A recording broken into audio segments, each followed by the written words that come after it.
Just imagine what could happen if over 300,000 TPS holders are removed from the country.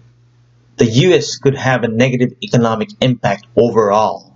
The US GDP will lose $45 to $165 billion over the next decade, and Social Security and Medicare will lose almost $7 billion in contribution.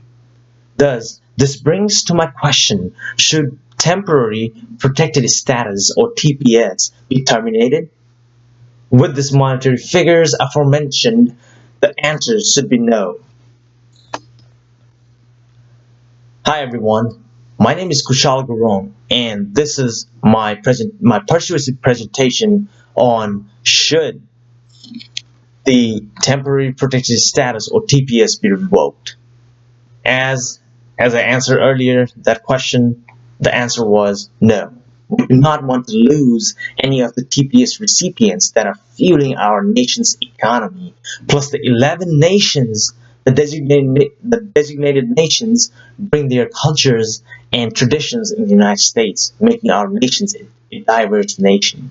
In this presentation, we will discuss the contribution of TPS recipients to the U.S. economy, testimonies from the TPS recipients, and the impact of the U.S.-born on the U.S.-born children of the TPS recipient.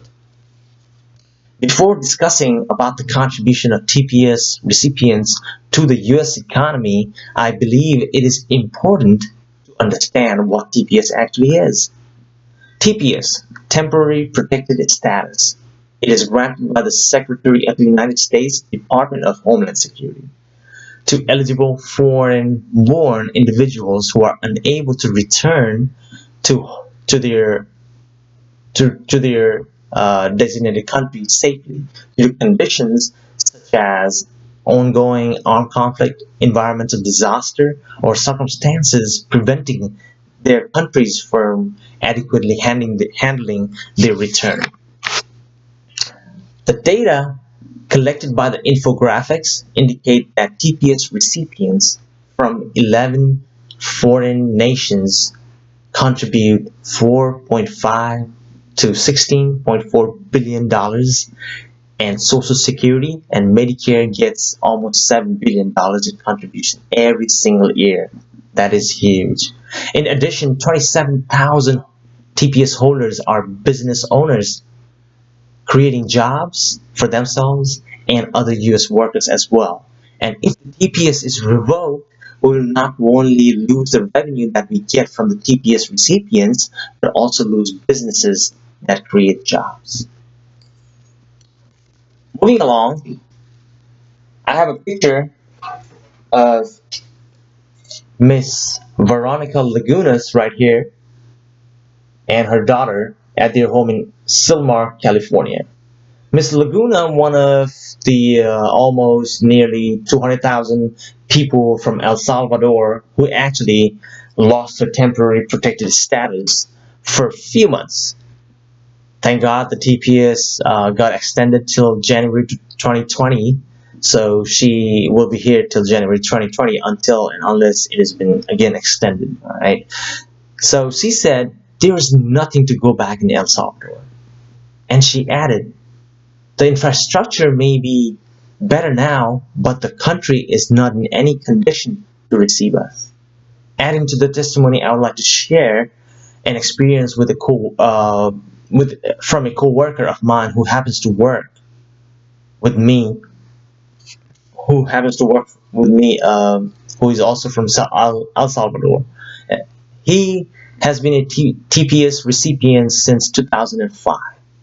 Michael, that's his name. He has been paying taxes as everyone does, and US has been his country of domicile for past 14 years. He has an American born 13-year-old son. He worries about the decision he needs to or he has to make after 2020 deadline for El Salvador, whether to take his family and his 13-year-old son to El Salvador or leave the son with the guardian in the United States, or simply remain in the country as an illegal, undocumented immigrant and always get worried about being arrested or deported. Very scary situation for Michael here. Moving along, regarding the impact of the US born on the US born children of the TPS recipients, it cannot be overemphasized.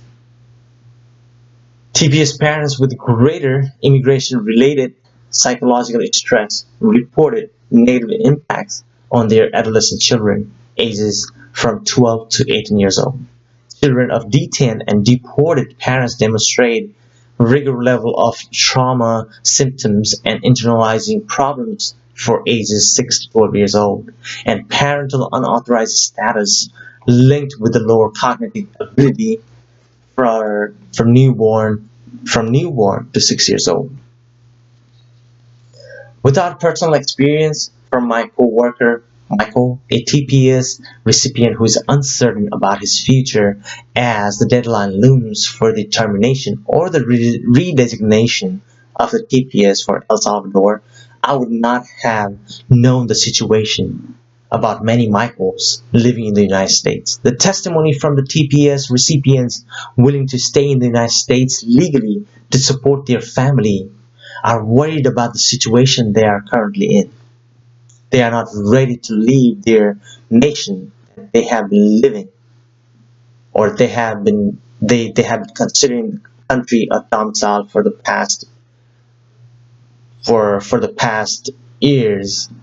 Plus, they are worried if they have to leave the US-born children and jobs and businesses and houses and move to the country of the origin that they barely know now. The worries